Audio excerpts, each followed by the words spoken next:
ಚಿಕ್ಕಬಳ್ಳಾಪುರ ತಾಲೂಕಿನ ಮುದ್ದೇನಹಳ್ಳಿಯ ಸತ್ಯಸಾಯಿ ಗ್ರಾಮದಲ್ಲಿ ಉಚಿತ 400 ಹಾಸಿಗೆಗಳ ಮಲ್ಟಿ ಸ್ಪೆಷಾಲಿಟಿ ಆಸ್ಪತ್ರೆಯ ನಿರ್ಮಾಣ ಕಾಮಗಾರಿಗೆ ಕೇಂದ್ರ ಗೃಹ ಸಚಿವ ಅಮಿತ್ ಶಾ ಅವರಿಂದ ಶಂಕುಸ್ಥಾಪನೆ. ಮಂಚನಹಳ್ಳಿ ತಾಲೂಕು ರಚನೆಯಲ್ಲಿ ಮತ್ತೊಂದು ಮಹತ್ವದ ಮೈಲುಗಲ್ಲು. ರಾಜ್ಯಪತ್ರದಲ್ಲಿ ಅಧಿಕೃತ ಅಧಿಸೂಚನೆ ಪ್ರಕಟ. ಕೊಟ್ಟ ಮಾತು ಉಳಿಸಿಕೊಂಡ ಬಗ್ಗೆ ತೃಪ್ತಿ. ಸಚಿವ ಡಾಕ್ಟರ್ ಕೆ ಸುಧಾಕರ್ ಹರ್ಷ. ಉಪಯೋಗಕ್ಕೆ ಬಾರದೆ ವ್ಯರ್ಥವಾಗಿರುವ ಕೊರಟಗೆರೆ ಸರ್ಕಾರಿ ಆಸ್ಪತ್ರೆಯಲ್ಲಿರುವ ಜನೌಷಧಿ ಮಳಿಗೆ ಪುನರಾರಂಭಿಸಲು ಸಾರ್ವಜನಿಕರ ಒತ್ತಾಯ. ಆಂಧ್ರದ ಶ್ರೀಶೈಲದಲ್ಲಿ ಕನ್ನಡಿಗರ ಮೇಲೆ ಹಲ್ಲೆ ಖಂಡಿಸಿ ದೊಡ್ಡಬಳ್ಳಾಪುರದಲ್ಲಿ ಕರವೇ ಪ್ರವೀಣ್ ಶೆಟ್ಟಿ ಬಣದಿಂದ ಪ್ರತಿಭಟನೆ.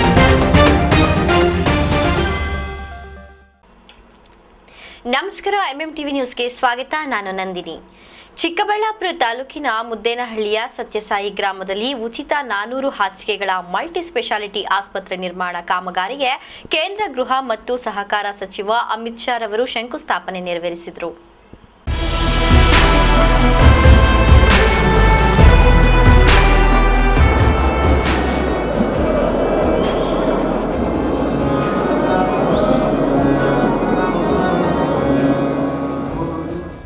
ಚಿಕ್ಕಬಳ್ಳಾಪುರ ತಾಲೂಕಿನ ಮುದ್ದೇನಹಳ್ಳಿಯ ಸತ್ಯಸಾಯಿ ಗ್ರಾಮದಲ್ಲಿ ಉಚಿತ 400 ಹಾಸಿಗೆಗಳ ಮಲ್ಟಿ ಸ್ಪೆಷಾಲಿಟಿ ಆಸ್ಪತ್ರೆ ನಿರ್ಮಾಣ ಕಾಮಗಾರಿಗೆ ಕೇಂದ್ರ ಗೃಹ ಮತ್ತು ಸಹಕಾರ ಸಚಿವ ಅಮಿತ್ ಶಾ ಭೂಮಿ ಪೂಜೆ ನೆರವೇರಿಸಿದರು. ಈ ವೇಳೆ ಮಾತನಾಡಿದ ಅವರು, ವಿಶ್ವವಿಖ್ಯಾತ engineer Bharat Ratna sir M ವಿಶ್ವೇಶ್ವರಯ್ಯನವರ ಹುಟ್ಟೂರಿನಲ್ಲಿ ಈ ತರಹದ ಉಚಿತ 400 ಹಾಸಿಗೆಗಳ ಮಲ್ಟಿ ಸ್ಪೆಷಾಲಿಟಿ ಆಸ್ಪತ್ರೆ ನಿರ್ಮಾಣ ಮಾಡುತ್ತಿರುವುದನ್ನು ಕಂಡು ತುಂಬಾ ಸಂತೋಷವಾಗುತ್ತಿದೆ. ಶ್ರೀ ಸತ್ಯಸಾಯಿ ಸೇವಾ ಸಂಸ್ಥೆಗಳ ನಿಸ್ವಾರ್ಥ ಸೇವೆ ಕಂಡ ನಂತರ ನನಗೆ ಏನು ಹೇಳಲು ಆಗುತ್ತಿಲ್ಲ. ಹಲವು ಬಾರಿ ಇಲ್ಲಿಗೆ ಬರಬೇಕೆಂದು ಅಂದುಕೊಂಡಿದ್ದೆ, ಆದರೆ ಆಗಿರಲಿಲ್ಲ. ಇಂದು ಬಂದಿದ್ದೇನೆ.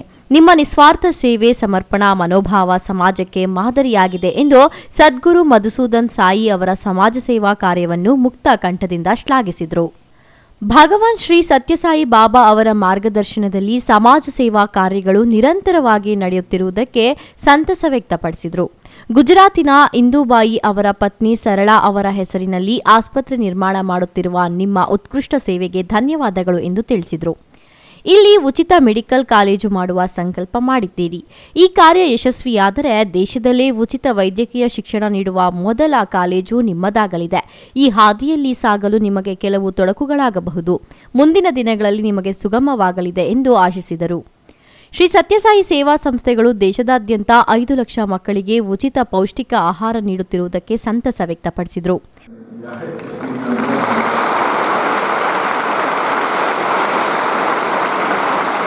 आज मैं मुदेनहल्ली के सत्यसाई ग्राम में मौजूद हूँ। यही गांव हमारे भारत के गौरवशाली पुत्र भारत रत्न विश्वेश्वरैया जी का भी गांव है और दुनिया भर के शिक्षा के साथ जुड़े हुए लोग श्री विश्वेश्वरैया जी का सम्मान करते हैं। आज उन्हीं के गांव में, जन्म के गांव में आकर मैं अपने आप को बहुत आनंदित और उत्साहित महसूस करता हूँ। मित्रों, मैंने पहले ही कहा कि मैं यहाँ आकर सात अर्थ में निशब्द हूँ।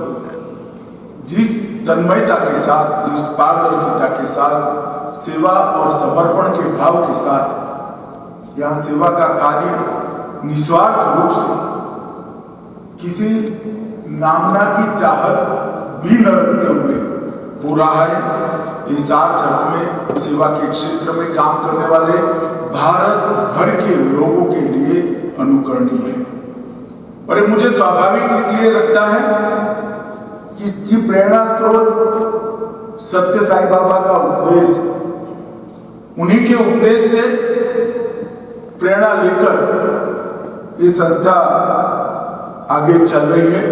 और यहाँ पर 1973 से अनवरत रूप से एक सेवा का यज्ञ चलाने का काम चल रहा है।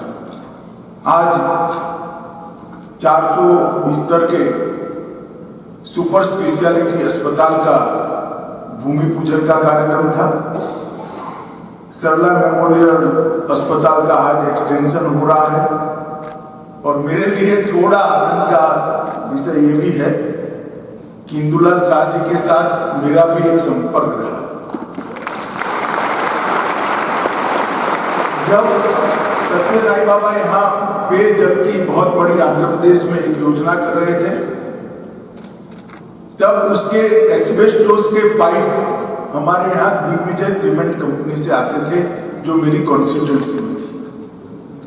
और जब सत्य साई बाबा ने हमारे केंद्रीय नेता को फोन किया कि इस पर टैक्स क्यों लगाया जा रहा है, ये तो सेवा का काम है, तब गुजरात सरकार के पास उनका संदेश लेकर इंदू भाई आए थे और उस वक्त गुजरात सरकार ने उसका टैक्स भी माफ किया था। उसी पैसे से आज राजकोट में एक और मगर एक अस्पताल राजकोट में एक सेंटर चल रहा है जो हृदय रोगियों की सारवार कर रहा है। उस वक्त इंदू भाई से बहुत मिलना हुआ था। आज उनकी ही धर्मपत्नी के नाम से अस्पताल बन रहा है, मेरे लिए बहुत आनंद का विषय है। इंदू भाई जी की बेटी को भी अभी मिलना हुआ, शायद उनको मालूम नहीं था कि इंदू भाई मेरे घर पर भोजन भी किए हुए। एक बहुत बड़ा अभियान मोदी जी ने हर क्षेत्र के अंदर, स्वास्थ्य का क्षेत्र हो, शिक्षा का क्षेत्र हो, रक्षा का क्षेत्र हो, भारत को उत्पादन का हब बनाना हो, भारत की संस्कृति को पूरे दुनिया के अंदर गौरव के साथ पहुंचाना हो, हर क्षेत्र के अंदर आयोजनबद्ध तरीके से साल के अंदर मोदी जी ने भारत को गौरव दिलाने के लिए and the nearby areas, and in some time this will become the most important center for medical health as well as education, as we have heard in times to come.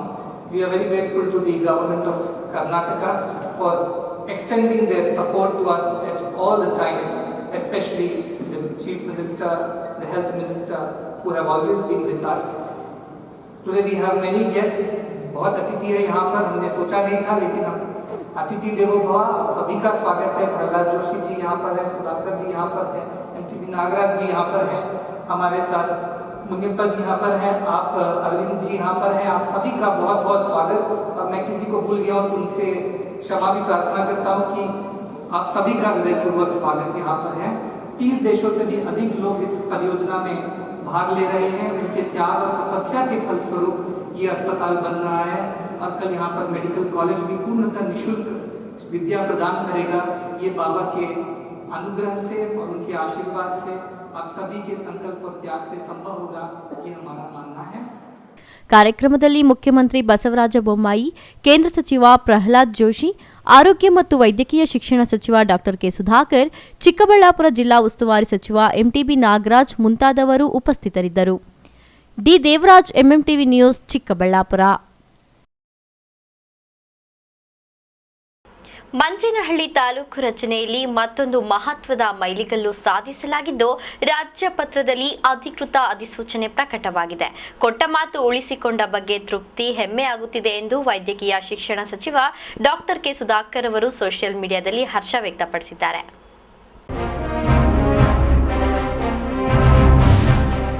Chikkaballapur ಜಿಲ್ಲೆಯ ಗೌರಿಬಿದನೂರು ತಾಲೂಕಿನ ಹಾಗೂ ಚಿಕ್ಕಬಳ್ಳಾಪುರ ವಿಧಾನಸಭಾ ಕ್ಷೇತ್ರಕ್ಕೊಳಪಡುವ ಮಂಚೇನಹಳ್ಳಿಯನ್ನು ನೂತನ ತಾಲೂಕನ್ನಾಗಿ ಮಾಡಲು ಜಿಲ್ಲಾಡಳಿತ ಪ್ರಸ್ತಾವನೆ ಸಲ್ಲಿಸಲಾಗಿತ್ತು.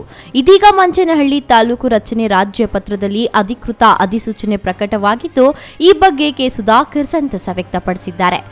ಈ ಬಗ್ಗೆ ಸಾಮಾಜಿಕ ಜಾಲತಾಣದಲ್ಲಿ ಪ್ರತಿಕ್ರಿಯಿಸಿರುವ ಆರೋಗ್ಯ ಮತ್ತು ವೈದ್ಯಕೀಯ ಶಿಕ್ಷಣ ಸಚಿವ ಡಾಕ್ಟರ್ ಕೆ ಸುಧಾಕರ್, ನನ್ನ ಕೈ ಅಲ್ಲ ಎದೆ ಬಗೆದರೂ ಮಂಚೇನಹಳ್ಳಿ ತಾಲೂಕು ರಚನೆಯ ವಿಷಯದಲ್ಲಿ ನನ್ನ ಜನರಿಗೆ ಬದ್ಧನಾಗಿದ್ದೇನೆ ಎಂದು ಮಾತು ಕೊಟ್ಟಿದ್ದೆ. ಮಂಚೇನಹಳ್ಳಿ ತಾಲೂಕು ರಚನೆಯಲ್ಲಿ ಮತ್ತೊಂದು ಮಹತ್ವದ ಮೈಲಿಗಲ್ಲು ಸಾಧಿಸಲಾಗಿದ್ದು, ರಾಜ್ಯಪತ್ರದಲ್ಲಿ ಅಧಿಕೃತ ಅಧಿಸೂಚನೆ ಪ್ರಕಟವಾಗಿದೆ. ಕೊಟ್ಟ ಮಾತು ಉಳಿಸಿಕೊಂಡ ಬಗ್ಗೆ ತೃಪ್ತಿ, ಹೆಮ್ಮೆಯಾಗುತ್ತಿದೆ ಎಂದು ಹರ್ಷ ವ್ಯಕ್ತಪಡಿಸಿದ್ದಾರೆ.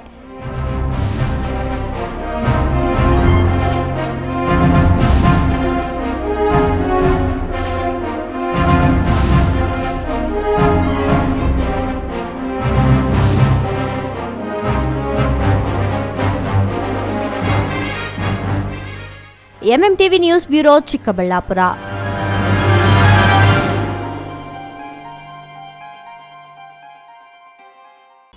ಇದೀಗ ಬ್ರೇಕ್ನ ನಂತರ ಎಂಎಂಟಿವಿ ನ್ಯೂಸ್ ಮುಂದುವರಿಯುತ್ತದೆ. ಚಿಕ್ಕಬಳ್ಳಾಪುರ ನಗರದ ಜನಪ್ರಿಯ ನಗರಸಭಾ ಅಧ್ಯಕ್ಷರಾದ ಡಿಎಸ್ ಆನಂದರೆಡ್ಡಿ ಬಾಬುರವರಿಗೆ 45ನೇ ವರ್ಷದ ಹುಟ್ಟುಹಬ್ಬದ ಹಾರ್ದಿಕ ಶುಭಾಶಯಗಳು.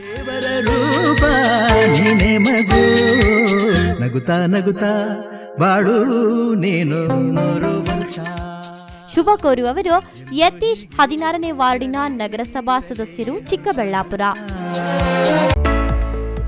Jain mission hospital Jain mission ಟ್ರಸ್ಟಿನ ಲಾಭರಹಿತ ಉಪಕ್ರಮ. ಕರ್ನಾಟಕ ಬೀಜ ನಿಗಮ ಪಕ್ಕ, ಬಿಬಿ ರಸ್ತೆ, ಚಿಕ್ಕಬಳ್ಳಾಪುರ. ಹೆಚ್ಚಿನ ಚಿಕಿತ್ಸೆಗಾಗಿ ಬೆಂಗಳೂರಿನಲ್ಲಿ ದೊರೆಯುವ ಎಲ್ಲಾ ಸೌಲಭ್ಯಗಳು ಇಲ್ಲೇ ಲಭ್ಯ. ಚಿಕ್ಕಬಳ್ಳಾಪುರದಲ್ಲಿ ಅತ್ಯಾಧುನಿಕ ತಂತ್ರಜ್ಞಾನ, ನುರಿತ ವೈದ್ಯರ ತಂಡವನ್ನೊಳಗೊಂಡ ಏಕೈಕ ಆಸ್ಪತ್ರೆ ಜೈನ್ ಮಿಷನ್ ಹಾಸ್ಪಿಟಲ್. ಅಪಘಾತ ಹಾಗೂ ತುರ್ತು ಚಿಕಿತ್ಸೆ, ಐಸಿಯು, ಹೆರಿಗೆ ಮತ್ತು ಆಂಬ್ಯುಲೆನ್ಸ್ ಸೇವೆಗಳು ದಿನದ 24 ಗಂಟೆಗಳು ಲಭ್ಯ. ವಿಶೇಷ ಸೂಚನೆ: 62 ಟೆಸ್ಟ್ಗಳನ್ನೊಳಗೊಂಡ ವಿಶೇಷ ಪ್ಯಾಕೇಜ್ ಕೇವಲ ರು. 999ಕ್ಕೆ ಲಭ್ಯವಿದೆ. ತುರ್ತು ಸೇವೆಗಾಗಿ ಸಂಪರ್ಕಿಸಿ.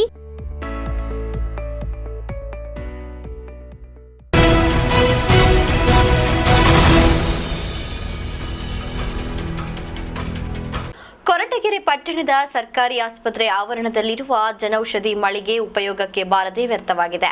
ಬಡವರು ಖಾಸಗಿ ಮೆಡಿಕಲ್ ಸ್ಟೋರ್ಗಳ ಮೊರೆ ಹೋಗುತ್ತಿದ್ದಾರೆ. ಇದರಿಂದ ಗಾಯದ ಮೇಲೆ ಬರೆ ಎಳೆದಂತಾಗಿದೆ.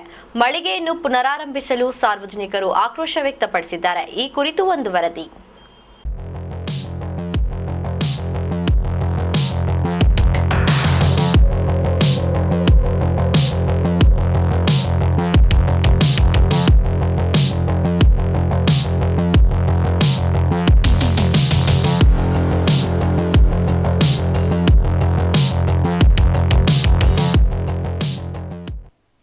ಈ ಜನೌಷಧಿ ಮಳಿಗೆಗೆ ಯಾವುದೇ ನಾಮಫಲಕವೂ ಇಲ್ಲ. ಬೆಳಿಗ್ಗೆ 9ರಿಂದ ರಾತ್ರಿ 9ರವರೆಗೆ ಕಾರ್ಯಾವಧಿ ಸಮಯ ಇದ್ದರೂ ಕಳೆದ 3 ತಿಂಗಳಿಂದ ಬಾಗಿಲು ತೆರೆಯದೆ ಬಂದ್ ಮಾಡಿದ್ದಾರೆ. ಇದರ ಪರಿಣಾಮ ರೋಗಿಗಳು 30ರಿಂದ 50 ರೂಪಾಯಿಗೆ ಸಿಗುವ ಔಷಧಿಗಳನ್ನು ಖಾಸಗಿ ಮೆಡಿಕಲ್ ಸ್ಟೋರ್ಗಳಲ್ಲಿ 300ರಿಂದ 500 ರೂಪಾಯಿ ಕೊಟ್ಟು ಖರೀದಿಸಬೇಕಾಗಿದೆ. ಬಡವರು 500ರಿಂದ 1000 ರು ಎಲ್ಲಿಂದ ತರಬೇಕು ಎಂದು ಜನರು ಆಕ್ರೋಶ ವ್ಯಕ್ತಪಡಿಸಿದ್ದಾರೆ. ನಾವು ದಯವಿಟ್ಟು ಆ ಕಡೆ ತಗೊಳಕ್ಕೆ ನಮಗೆ ಮಾತ್ರೆಗಳು ಕೊಡ್ತಾ ಇಲ್ಲ. ಈ ಕಡೆ ಯಾಕೆ ನಮಗೆ ಸೌಲಭ್ಯ ಮಾಡ್ತಾ ಇಲ್ಲ ನೀವು? ನಾವು ಬೇರೆ ಕಡೆ ಹೋಗಿ ತಗೊಳಕ್ಕೆ ಜಾಸ್ತಿ ರೇಟು. ನೀವು ಈ ತರ ಮಾಡಿದ್ರೆ ನಾವ್ ಹೆಂಗ್ ಮಾಡ್ಬೇಕು? ಎಷ್ಟು ತಿಂಗಳಿಂದ ಬರ್ತಿದ್ರ ಮಾತ್ರೆಗೆ? ಮಾತ್ರೆ 3 ತಿಂಗಳಿಂದಲೂ ಬಂದಿಲ್ಲ ಸರ್. ಅದಕ್ಕೆ ನಮ್ಗೆ ಪ್ರಾಬ್ಲಮ್ ಆಗಿದೆ. ಯಾವಾಗ ನೋಡಿದ್ರು ಬಾಕ್ಲ ಹಾಕಿರ್ತಾರ? ಯಾವಾಗ ನೋಡಿದ್ರು ಬಾಕ್ಲ ಹಾಕಿರ್ತಾರೆ. ನಾವು ಇವಾಗ ಕಾಯಿಲೆಗಾರ ಎಲ್ಲಿಗೆ ಹೋಗ್ಬೇಕು ಸರ್?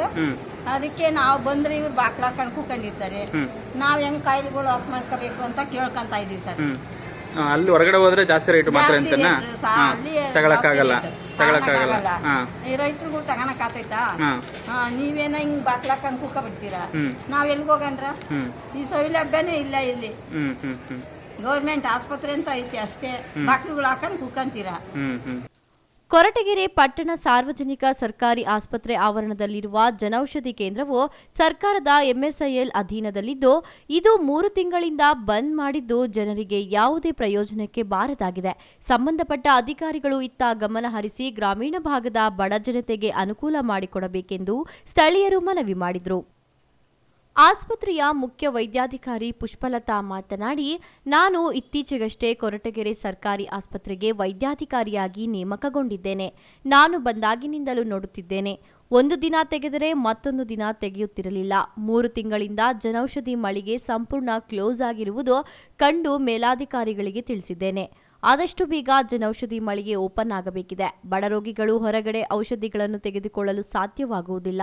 ಕೆಲವು ಔಷಧಿಗಳು ನಮ್ಮ ಆಸ್ಪತ್ರೆಯಲ್ಲಿ ಉಚಿತವಾಗಿ ಕೊಡುತ್ತೇವೆ. ಅವನ್ನು ಹೊರತುಪಡಿಸಿದರೆ ಉಳಿದ ಔಷಧಿಗಳಿಗೆ ಜನರು ಜನೌಷಧಿ ಮಳಿಗೆಗೆ ಹೋಗಬೇಕು. ಜನೌಷಧಿ ಮಳಿಗೆಯಲ್ಲಿ ಕಡಿಮೆ ಬೆಲೆಯಲ್ಲಿ ಔಷಧಿಗಳು ದೊರೆಯುತ್ತವೆ.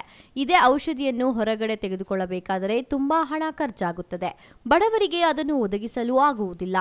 ಬಡವರಿಗಾಗಿಯೇ ಕೇಂದ್ರ ಸರ್ಕಾರ ಹಾಗೂ ರಾಜ್ಯ ಸರ್ಕಾರ ಈ ಯೋಜನೆಯನ್ನು ತಂದಿರುವುದು.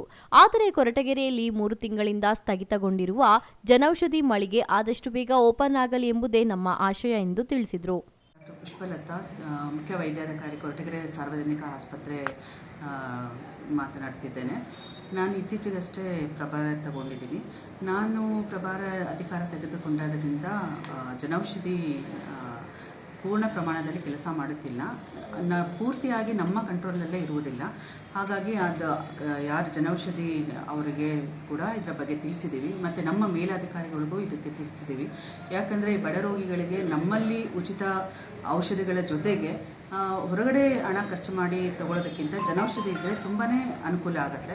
ಇದ್ರ ಬಗ್ಗೆ ನಮ್ಮ ಮೇಲಾಧಿಕಾರಿಗಳಿಗೆ ಮತ್ತು ಅವರು ಜನೌಷಧಿ ಮಳಿಗೆ ಯಾರ ಕಂಟ್ರೋಲಿಗೆ ಬರುತ್ತೋ ಆ ಅಧಿಕಾರಿಗಳಿಗೂ ಮಾತಾಡಿದ್ದೀವಿ.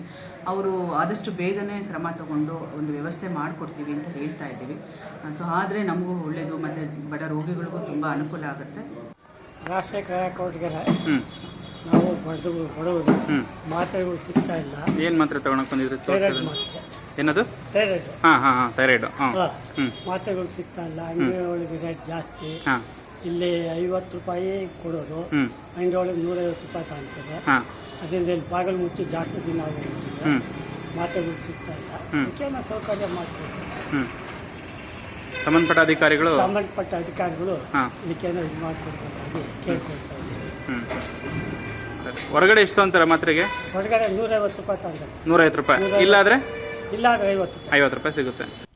ಫೋನ್ ಮುಖಾಂತರ ನಮ್ಮ ಪ್ರತಿನಿಧಿಯೊಂದಿಗೆ ತುಮಕೂರು ಜಿಲ್ಲೆಯ ಜನೌಷಧಿ ಮಳಿಗೆಗಳ ಮುಖ್ಯ ನಿರ್ವಾಹಕ ಮಂಜುನಾಥ್ ಮಾತನಾಡಿ, ಕೊರಟಗೆರೆಯ ಜನೌಷಧಿ ಮಳಿಗೆಯಲ್ಲಿ ಕೆಲಸ ನಿರ್ವಹಿಸುತ್ತಿದ್ದ ಕಿರಣ್ ರವರಿಗೆ ಅನೇಕ ಬಾರಿ ಹೇಳಿದ್ದೇವೆ, ಮಳಿಗೆಯನ್ನು ಆಸ್ಪತ್ರೆಯ ಸಮಯದಲ್ಲಿ ಯಾವಾಗಲೂ ತೆರೆದಿರಬೇಕು. ಆದರೆ ಅವರು ಸಮಯಕ್ಕೆ ಬಾರದೆ ಸಂಬಳ ಕೊಟ್ಟಿಲ್ಲ, ಮತ್ತೊಂದು ಮಗದೊಂದು ಕಾರಣಗಳನ್ನು ಹೇಳಿಕೊಂಡು ಮನೆಯಲ್ಲಿ ಉಳಿದುಕೊಂಡಿದ್ದಾರೆ. ಕೆಲಸ ನಿರ್ವಹಿಸಿದರೆ ತಾನೇ ಸಂಬಳ ಕೊಡಲು ಸಾಧ್ಯ. ಅದಕ್ಕಾಗಿ ಅವರನ್ನು ಕೆಲಸದಿಂದ ವಜಾಗೊಳಿಸಿದೆ. ಆದಷ್ಟು ಬೇಗ ಹೊಸ ಸಿಬ್ಬಂದಿಯನ್ನು ನೇಮಕ ಮಾಡುತ್ತೇವೆ. ಸಾರ್ವಜನಿಕರಿಗೆ ತೊಂದರೆಯಾಗಿರುವುದಕ್ಕೆ ಕ್ಷಮೆಯಾಚಿಸುತ್ತೇವೆ ಎಂದು ತಿಳಿಸಿದರು. ಕ್ಯಾಮರಾಮ್ಯಾನ್ ರವಿ ಜೊತೆ Harish Babu, BHMM TV news, Koratagere.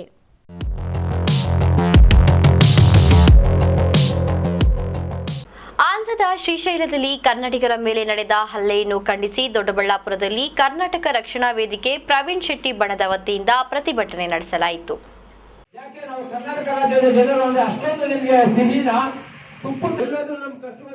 ಆಂಧ್ರದ ಶ್ರೀಶೈಲದಲ್ಲಿ ಕನ್ನಡಿಗರ ಮೇಲೆ ನಡೆದ ಹಲ್ಲೆಯನ್ನು ಖಂಡಿಸಿ ದೊಡ್ಡಬಳ್ಳಾಪುರದಲ್ಲಿ ಕರ್ನಾಟಕ ರಕ್ಷಣಾ ವೇದಿಕೆ ಪ್ರವೀಣ್ ಶೆಟ್ಟಿ ಬಣದ ವತಿಯಿಂದ ಪ್ರತಿಭಟನೆ ನಡೆಸಲಾಯಿತು. ಇಲ್ಲಿನ ತಾಲೂಕು ಕಚೇರಿ ಮುಂಭಾಗ ಪ್ರತಿಭಟನೆ ನಡೆಸಿದ ಕರವೇ ಕಾರ್ಯಕರ್ತರು ಆಂಧ್ರ ಸರ್ಕಾರದ ವಿರುದ್ಧ ಘೋಷಣೆ ಕೂಗಿದ್ರು.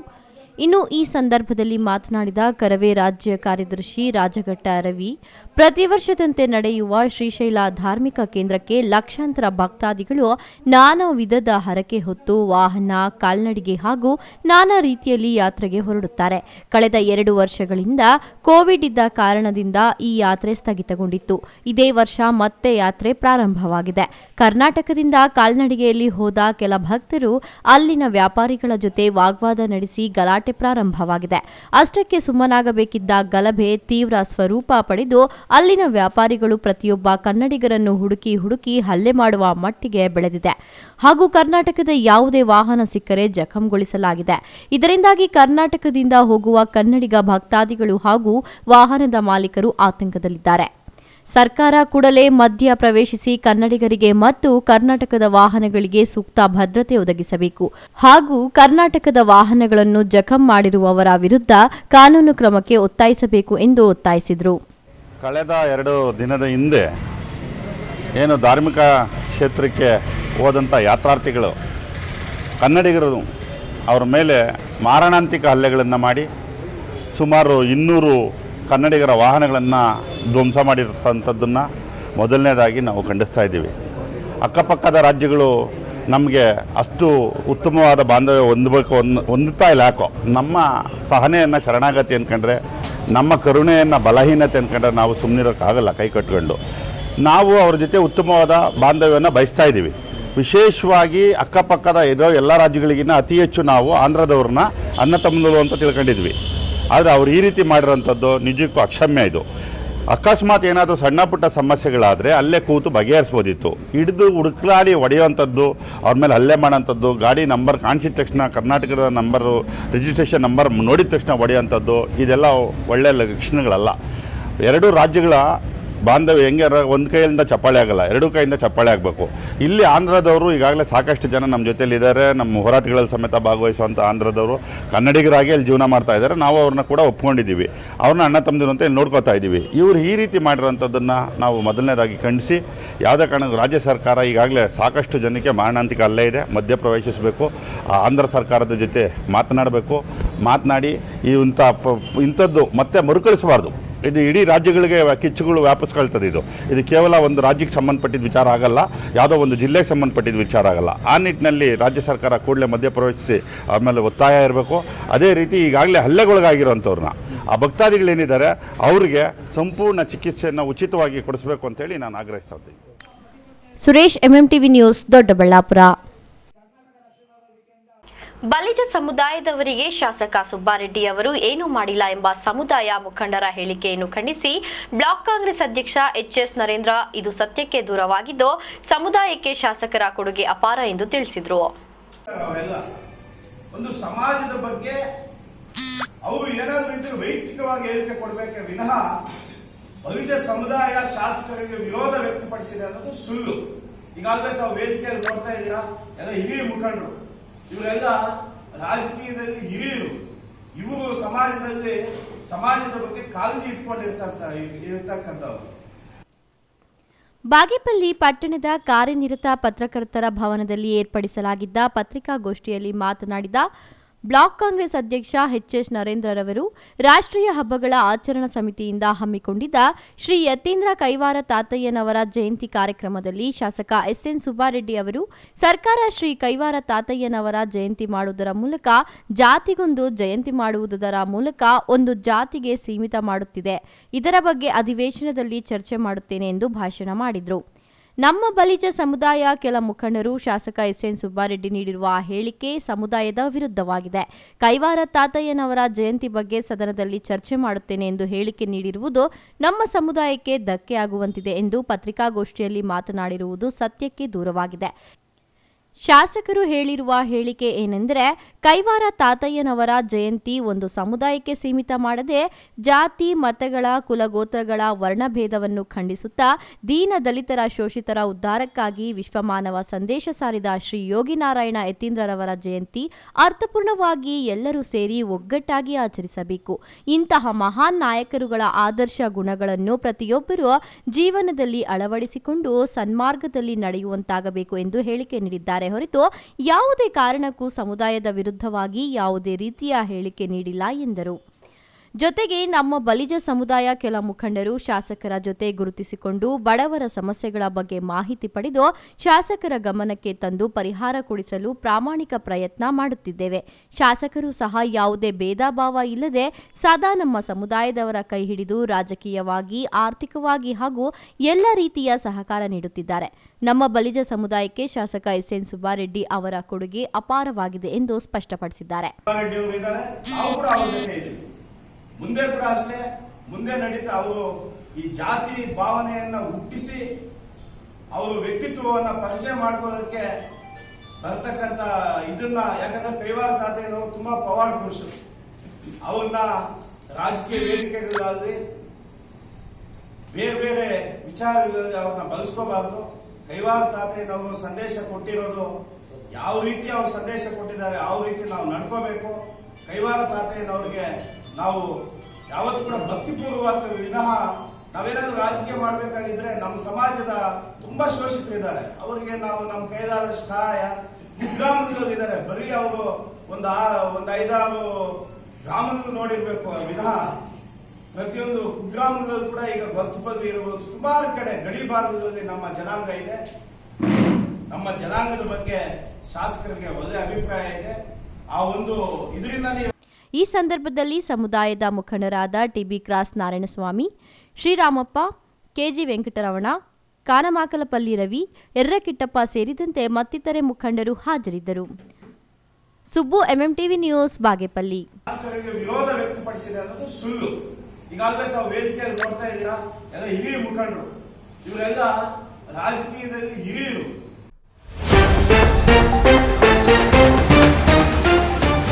ಚಿಕ್ಕಬಳ್ಳಾಪುರ ತಾಲೂಕಿನ ಮುದ್ದೇನಹಳ್ಳಿಯ ಸತ್ಯಸಾಯಿ ಗ್ರಾಮದಲ್ಲಿ ಉಚಿತ 400 ಹಾಸಿಗೆಗಳ ಮಲ್ಟಿ ಸ್ಪೆಷಾಲಿಟಿ ಆಸ್ಪತ್ರೆಯ ನಿರ್ಮಾಣ ಕಾಮಗಾರಿಗೆ ಕೇಂದ್ರ ಗೃಹ ಸಚಿವ ಅಮಿತ್ ಶಾ ರವರಿಂದ ಶಂಕುಸ್ಥಾಪನೆ. ಮಂಚನಹಳ್ಳಿ ತಾಲೂಕು ರಚನೆಯಲ್ಲಿ ಮತ್ತೊಂದು ಮಹತ್ವದ ಮೈಲುಗಲ್ಲು. ರಾಜ್ಯಪತ್ರದಲ್ಲಿ ಅಧಿಕೃತ ಅಧಿಸೂಚನೆ ಪ್ರಕಟ. ಕೊಟ್ಟ ಮಾತು ಉಳಿಸಿಕೊಂಡ ಬಗ್ಗೆ ತೃಪ್ತಿ. ಸಚಿವ ಡಾಕ್ಟರ್ ಕೆ ಸುಧಾಕರ್ ಹರ್ಷ. ಉಪಯೋಗಕ್ಕೆ ಬಾರದೆ ವ್ಯರ್ಥವಾಗಿರುವ ಕೊರಟಗೆರೆ ಸರ್ಕಾರಿ ಆಸ್ಪತ್ರೆಯಲ್ಲಿರುವ ಜನೌಷಧಿ ಮಳಿಗೆ ಪುನರಾರಂಭಿಸಲು ಸಾರ್ವಜನಿಕರ ಒತ್ತಾಯ. ಆಂಧ್ರದ ಶ್ರೀಶೈಲದಲ್ಲಿ ಕನ್ನಡಿಗರ ಮೇಲೆ ಹಲ್ಲೆ ಖಂಡಿಸಿ ದೊಡ್ಡಬಳ್ಳಾಪುರದಲ್ಲಿ ಕರವೇ ಪ್ರವೀಣ್ ಶೆಟ್ಟಿ ಬಣದಿಂದ ಪ್ರತಿಭಟನೆ. ವಿಶ್ವಾಸಾರ್ಹ ಸುದ್ದಿಗಳಿಗಾಗಿ ತಪ್ಪದೇ ವೀಕ್ಷಿಸಿ MMTV ನ್ಯೂಸ್.